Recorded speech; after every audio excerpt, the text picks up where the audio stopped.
2019-20 की घटना है। मेरे पास एक रिपोर्ट आई, एक मंदिर में एक संत पर मिलने की नियत से दो युवा जा रहे थे और जब उस युवाओं की जांच हुई तो उनके पास एक सामान्य ब्लेड मिली। उनसे पूछताछ करके छोड़ दिया गया। मैंने संत के बारे में डिटेल लिया और मैंने कहा दोनों युवा कौन थे। संबंधित जनपद के पुलिस अधीक्षक को मैंने फोन करके पूछा, मैंने कहा दोनों युवा कौन थे। तत्कालीन जो हमारे डीजीपी थे उनसे मैंने कहा इन दोनों युवाओं के बारे में डिटेल लो।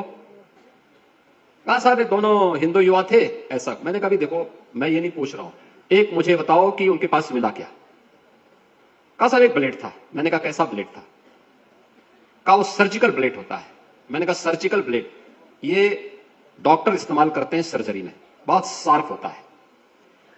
मैंने कहा बहुत छोटा सा होता है, 2 इंच का होगा और 2-2.5 इंच का यह शार्प इंस्ट्रूमेंट इतना खतरनाक होता है कि अगर वह किसी को यहां कट मार दे तो मान के चलिए कि अगले 2-3 मिनट में उसकी डेथ हो जाएगी। तो मैंने कहा इतने खतरनाक इंस्ट्रूमेंट को लेकर के जा रहे हैं और आप उसको हल्केपन से ले रहे हैं। मैंने कहा एक मालूम करे दोनों युवा वास्तव में जिस नाम से जो नाम उन्होंने बताया है ये नाम उन्हीं का है या छद्म नाम है। तो पूछताछ हुई तो उन्होंने पहले अपना नाम उसी जनपद का बताया था, बाद में उसमें से एक युवा ने कहा कि साहब एक उसने अपने दिल्ली का एड्रेस बताया, दूसरे ने हैदराबाद का बताया। मैंने कहा दोनों जगह भी मालूम करो और इनके बारे में डिटेल लो। पुलिस हर बार उन्हें पूछताछ करके छोड़ती थी लेकिन मैं पीछे पड़ा रहा। तीसरे दिन जानकारी मिली कि साहब इन दोनों युवाओं का दिल्ली में बटाला हाउस से किसी एक सज्जन से संबंध है। तो बटाला हाउस का नाम आते ही मैं और चौकन्ना हुआ। मैंने कहा बटाला हाउस ये वही जगह है जहां 2008 में दिल्ली पुलिस के एक इंस्पेक्टर मोहन चंद शर्मा शहीद हुए थे आतंकियों से मुठभेड़ करते हुए। और बटाला हाउस में ये युवा जाते हैं तो मैंने कहा ये मान के चलो, पक्का मान के चलो कि दोनों युवा हिंदू नहीं है, आप इसको नोट करना, इनको पूछताछ करो। पूछताछ होती है, वे खुले उन्होंने बता दिया। उन्होंने कहा साहब हम लोगों के 3 पीढ़ी पहले हमारे पूर्वज इस्लाम स्वीकार कर लिए थे। अब चूंकि 3 पीढ़ी पूर्व हो चुका था तो लेकिन हम लोग फिर भी वे सच बोलने का नहीं, सच तो इनको बकना पड़ेगा। और इसके बाद जब हम लोग उसकी तह में गए तो वह उस सर्जिकल इंस्ट्रूमेंट को लेकर के गए थे एक संत की हत्या करने के लिए। खैर ये कार्रवाई आगे बढ़ी। हम लोगों ने कहा कि भाई ये बटाला हाउस में जिस सज्जन के पास जाते थे, देखो ये वास्तव में सज्जन ही है या कोई दुर्जन है। तो हम लोगों ने उसको बुलाना शुरू किया। एक बार आया तो फिर पुलिस ने छोड़ दिया, दूसरी बार आया फिर छोड़ दिया। मैंने कहा क्यों छोड़ दिया। कहा साहब वो एक सामान्य धर्मोपदेशक है। मैंने कहा क्या कोई हिंदू संत है क्या। कहा नहीं साहब। मैंने कहा उसका पूरा नाम, तो नाम भी उसका बड़ा अजीब था।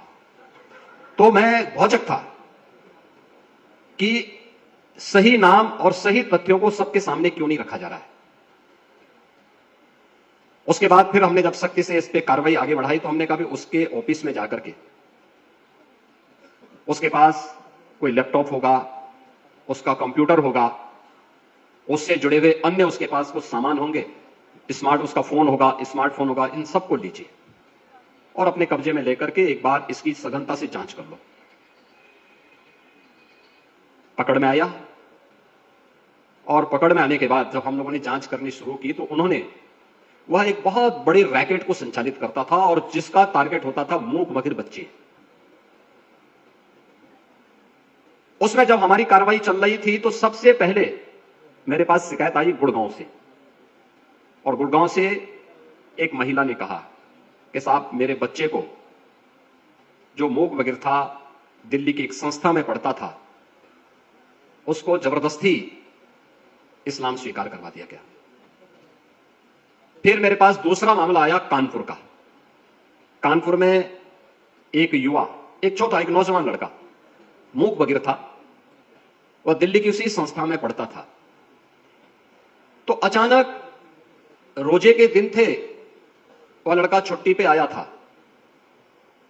तब तक कोविड-19 प्रारंभ हो चुका था और वह उस दौरान जब वह अपने घर आया था तो छुप करके वह दिन में कुछ नहीं खाता था।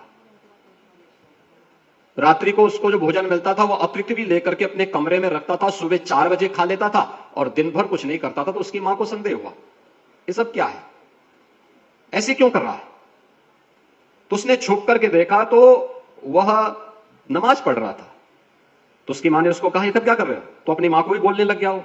अब उनकी समस्या क्या है, वो बोल भी नहीं सकता है, सुन भी नहीं सकता है, लेकिन वह ये सब कृत्यों में लिप्त हो गया। हमने कहा ये कैसे हो सकता है, जो व्यक्ति सुन नहीं सकता है, वो बोल नहीं सकता है, वह कैसे नमाज पढ़ सकता है, कैसे, कौन सिखा रहा उसको? तो फिर पता लगा कि बटाला हाउस से जुड़ी हुई उस संस्था के द्वारा, जो अपने को धर्मोपदेशक कहता था, उसके द्वारा वहां पर एक इस प्रकार के स्मार्टफोन उन बच्चों को दिए जाते थे जिसमें वह उसके माध्यम से कोड भाषा में उनके साथ संवाद बनाता था, उनको ट्रेनिंग देता था और स्मार्टफोन के माध्यम से सारी उनकी एक्टिविटी संचालित हो रही थी। और धर्मांतरण का एक बहुत बड़े रैकेट को हम लोगों ने पर्दाफाश किया था। ऐसे 500 परिवारों को उन्होंने अपनी चपेट में लिया था, जिसके खिलाफ हम लोगों ने एक बड़ी कार्रवाई की थी और उस बड़ी कार्रवाई के परिणाम स्वरूप अभी 3 महीने पहले माननीय न्यायालय ने उसमें से 7 लोगों को आजीवन कारावास की सजा सुनाई है। आप याद करिए, आप ही के बीच में छुपे हुए ऐसे लोग जो छद्म रूप में धर्मांतरण की राष्ट्र विरोधी गतिविधियों को संचालित कर रहे हैं, लेकिन हम लोग ये मानते हैं कि ये लोग सपोर्ट कर रहे हैं। वे सपोर्ट नहीं कर रहे हैं, वे सेवा की सौदेबाजी कर रहे हैं और उस सौदेबाजी पे लगाम लगाना, उसको देखना समाज के प्रबुद्ध जनों का, समाज से जुड़े हुए जागरूक नागरिकों का यह दायित्व बनता है। यह केवल एक संगठन का काम नहीं, किसी सरकार का मात्र कार्य नहीं, बल्कि हर राष्ट्रभक्त का कार्य होना चाहिए, हर जागरूक नागरिक का कार्य होना चाहिए। और यही कार्य यहां पे टीस जैसी संस्थाएं यहां पर दिपेश नायर जैसे नौजवानों के माध्यम से कर रही हैं और ये अभिनंदनीय प्रयास है। मैं इसके लिए दिपेश जी आपका और आपकी पूरी टीम का हृदय से अभिनंदन करता हूं, स्वागत करता हूं। आज आपको यहां पर प्रोफेसर यशवंतराव केलकर युवा पुरस्कार से आपको सम्मान किया गया। सचमुच इस सम्मान का गौरव बढ़ा है, क्योंकि छद्म रूप से जो लोग हमारे बीच में हमारे ही लोगों को तोड़ करके धर्मांतरण की राष्ट्र विरोधी गतिविधियों को बढ़ावा देने के लिए जिस प्रकार के षड्यंत्र कर रहे हैं, उनके एक बड़े नेटवर्क को आपने एक ब्रेकर दे दिया है अपने संस्था के माध्यम से कि नहीं, आप आगे नहीं बढ़ सकते, ये लक्ष्मण रेखा है। उस लक्ष्मण रेखा को आपने तय किया, आपकी संस्था तय कर रही है और ये सबकी जिम्मेदारी बनती है